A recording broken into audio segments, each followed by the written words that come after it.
हरियाणा की हर अपडेट के लिए बेल आइकन दबाएं और सब्सक्राइब करें STV हरियाणा न्यूज। तस्वीरें स्वच्छ भारत अभियान के रास्ते में बड़ी बाधा साबित होती हैं। स्क्रीन पर इन दो तस्वीरों को देखिए। भले ये दोनों तस्वीरें दो अलग अलग जगहों की हों, लेकिन इन दोनों में एक समानता है और वो है सड़कों की बदहाली। ये दोनों तस्वीरें किसी दरिया या गंदे पानी के नाले की नहीं हैं, बल्कि ये रेवाड़ी और पानीपत की सड़कें और गलियां हैं जो अपनी अपनी बदहाली की गाथा खुद ही बयां कर रही हैं। सबसे पहले चलते हैं रेवाड़ी, जहां पर लोगों की समस्याओं का प्रमुखता से समाधान करने के प्रशासन के दावों को सड़कों में जमा गंदा पानी धूमिल कर रहा है। बदहाली की तस्वीरें धारूहेड़ा के सेक्टर 4 और 6 की हैं, जहां प्रशासन के दावे हवा हवाई साबित हो रहे हैं। धारूहेड़ा के ये सड़क राजस्थान को प्रदेश से जोड़ते हैं, जहां से रोजाना सैकड़ों गाड़ियां गुजरती हैं, लेकिन गंदे पानी की निकासी सही ढंग से न होने की वजह से यहां से गुजरने वाले लोगों के साथ साथ स्थानीय लोगों को भी काफी परेशानियों का सामना करना पड़ता है। चलिए अब बात करते हैं बदहाली की दूसरी तस्वीर की, जो पानीपत से है। गंदे नाले का रूप ले चुकी ये सड़क पानीपत के गांव नारा की है, जो गांव की गली के साथ साथ मुख्य सड़क भी है। दरअसल इस गली में दिन रात करीब 3-4 फुट तक गंदा पानी भरा रहता है, जिससे दुकानदारों का धंधा चौपट हो ही गया है। साथ ही यहां से गुजरने वाले लोगों को भी परेशानियों का सामना करना पड़ता है। गंदे पानी को घरों में घुसने से रोकने के लिए लोग यहां पर ईंट और मिट्टी के बांध बना रहे हैं।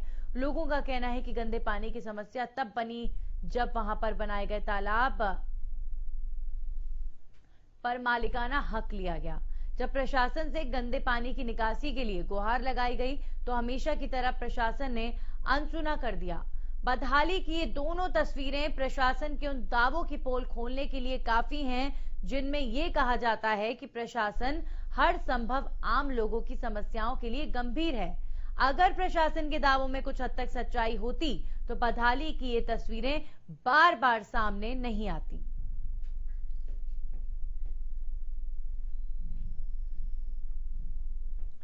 तो ये दो तस्वीरें आप देख रहे हैं पानीपत और रेवाड़ी की, जहां पर सड़कें किस तरीके से गंदे पानी से भरी हुई हैं। सड़कों पर इतने गड्ढे हैं और आप सोचिए कि इन सड़कों से लोगों को जब बाहर निकालना पड़ता होगा तो कितनी परेशानियां आती होंगी। इन सड़कों पर गंदा पानी भरा हुआ है, जिसमें डेंगू मलेरिया के मच्छर तक पनपते होंगे।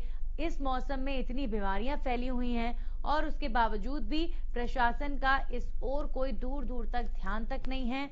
अगर बात करें रेवाड़ी की, तो रेवाड़ी से कुछ ही दूरी पर, रेवाड़ी का जो धारूहेड़ा इलाका है, वहां से कुछ ही दूरी पर राजस्थान बॉर्डर लगता है। बहुत अधिक मात्रा में नेशनल हाईवे से, दिल्ली जयपुर नेशनल हाईवे से काफी संख्या में वाहन गुजरते हैं और धारूहेड़ा से होते हुए राजस्थान बॉर्डर में भी ट्रैवल किया जाता है। ऐसे में इतनी संख्या में वाहन जब गुजरते हैं इन सड़कों के ऊपर से, तो सोचिए कितना मुश्किल भरा ये होता होगा, कितने रोड एक्सीडेंट्स इन सड़कों पर होते होंगे। इतने गड्ढों वाली ये सड़क है और गंदा पानी इन सड़कों पर भरा हुआ है। एक तरफ देश के अंदर प्रधानमंत्री ने स्वच्छ भारत अभियान की शुरुआत की थी कि देश की गंदगी को साफ करेंगे मिलकर, लेकिन कई जगहों से बार बार सामने आने वाली गंदगी की तस्वीरें स्वच्छ भारत अभियान के रास्ते में बड़ी बाधा साबित होती हैं। जी हां, ये दो तस्वीरें आपने लगातार देखी, एक थी रेवाड़ी की, एक थी पानीपत की। अलग अलग जगहों की तस्वीरें हैं, लेकिन इन दोनों में एक समानता जरूर है। इन शहरों की सड़कों की बदहाली की तस्वीरें हैं ये। जी हां, ये दोनों तस्वीरें किसी दरिया या गंदे पानी के नाले की नहीं है, बल्कि दोनों शहरों की सड़कें और गलियां हैं जो अपनी अपनी बदहाली की गाथा खुद ही बयां कर रही हैं। रेवाड़ी में जहां लोगों की समस्याओं को प्रमुखता से समाधान करने का प्रशासन लगातार दावे करता है, सड़कों में जमा गंदा पानी इन दावों को धूमिल कर रहा है। जी हां, इन दावों की पोल खोल रहा है। बदहाली की तस्वीरें धारूहेड़ा के सेक्टर 4 और 6 की हैं, जहां पर प्रशासन के दावे हवा हवाई साबित हो रहे हैं।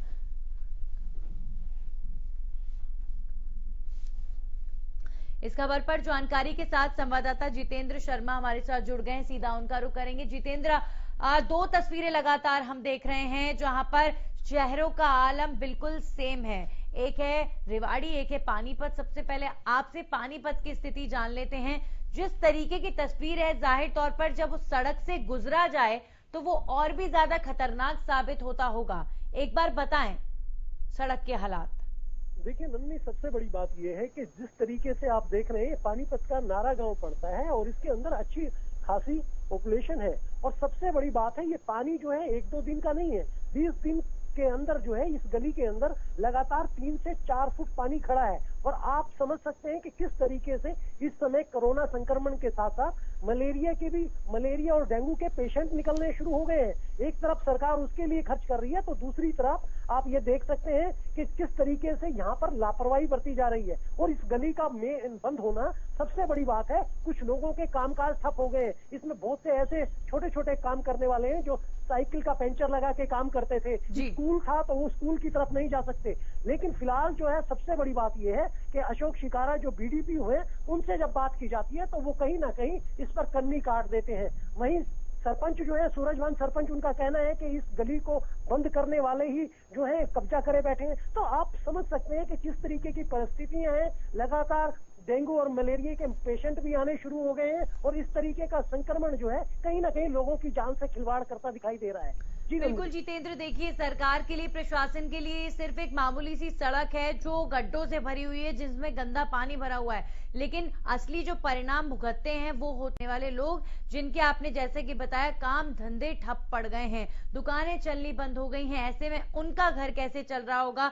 इस बदहाल सड़क की वजह से उनका जो धंधा बर्बाद हुआ, कहीं ना कहीं उसकी जिम्मेदारी कौन लेने वाला है, ये भी अपने आप में बड़ा सवाल है। जितेंद्र, ये जो सड़क है ये कहीं ना कहीं गड्ढों से भरी हुई है, जिसकी वजह से इनमें पानी भरता है।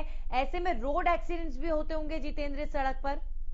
बिल्कुल बिल्कुल नंदनी, बिल्कुल ठीक कहा आपने। अगर मान लीजिए आप अगर यहाँ से जा रहे हैं, रात को लाइट नहीं होती, कई बार देखा गया है, तो और आप सोचें कि छोटा सा थोड़ा पानी है, तो कहीं ना कहीं उस पानी में दुर्घटना भी हो सकती है और कई दुर्घटना हुए भी है। लेकिन सबसे बड़ी बात है, इस पर कभी भी संज्ञान नहीं लिया गया। नंदनी, पिछले 20 दिन बहुत होते हैं। 24 घंटे में अगर प्रशासन काम करना चाहे तो कार्रवाई हो सकती है। लेकिन पिछले 20 दिन से लगातार पानी का जमा रहना, आप समझ सकते हैं कि उस गली के साथ साथ उस गांव के हालात क्या होंगे। जी बिल्कुल जितेंद्र, बहुत ही बेकार और बदहाल तस्वीर है ये। देखिए जितेंद्र, बड़ा ही धूमिल लगता है जब प्रशासन बड़े बड़े दावे करता है, सरकारें अपनी भाषणों में कहती हैं कि हम लोगों की समस्याओं का समाधान कर रहे हैं, हम विकास कर रहे हैं। अरे विकास तो छोड़िए, आप कम से कम ये सड़क जैसी मूलभूत सुविधा तक दिला दें लोगों को तो बड़ी मेहरबानी होगी। ऐसी सड़कों को देखकर तो बस यही कहने का मन करता है।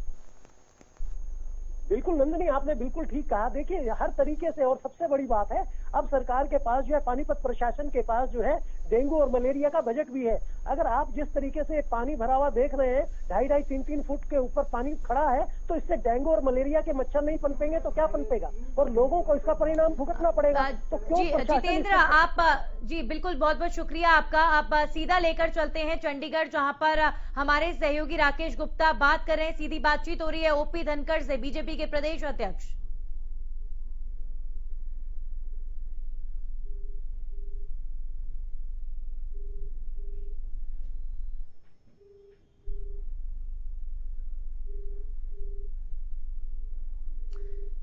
राकेश से हमारा संपर्क टूट गया है और अब वापस आते हैं अपने मुद्दे पर। बदहाल सड़कों की बात हो रही है, पानीपत और रेवाड़ी की सड़कों की तस्वीरें लगातार हम आपको दिखा रहे हैं। जितेंद्र, क्या आप बने हुए हैं मेरे साथ इस वक्त? चलिए, जितेंद्र से भी हमारा संपर्क टूट गया है, लेकिन ये दो तस्वीरें जो हैं वो बेहद डराने वाली हैं, बेहद निराशाजनक तस्वीरें। देखिए, आप देश के स्तर पर आप स्वच्छ भारत अभियान जैसे बड़े बड़े अभियान भले ही निकाल लें, आप इतनी योजनाएं निकाल लें, लेकिन स्वच्छता के नाम पर आप देखिए सड़कों पर ये सीवर का गंदा पानी है। और क्यों है? पिछले 20 दिनों से इन गड्ढों में पानी भरा हुआ है। सड़कों में इतने गड्ढे हैं, सड़कें इतनी खराब हैं कि यहाँ पर पानी जमा हो जाता है और उसके बाद इसका समाधान कुछ भी नहीं निकाला जाता।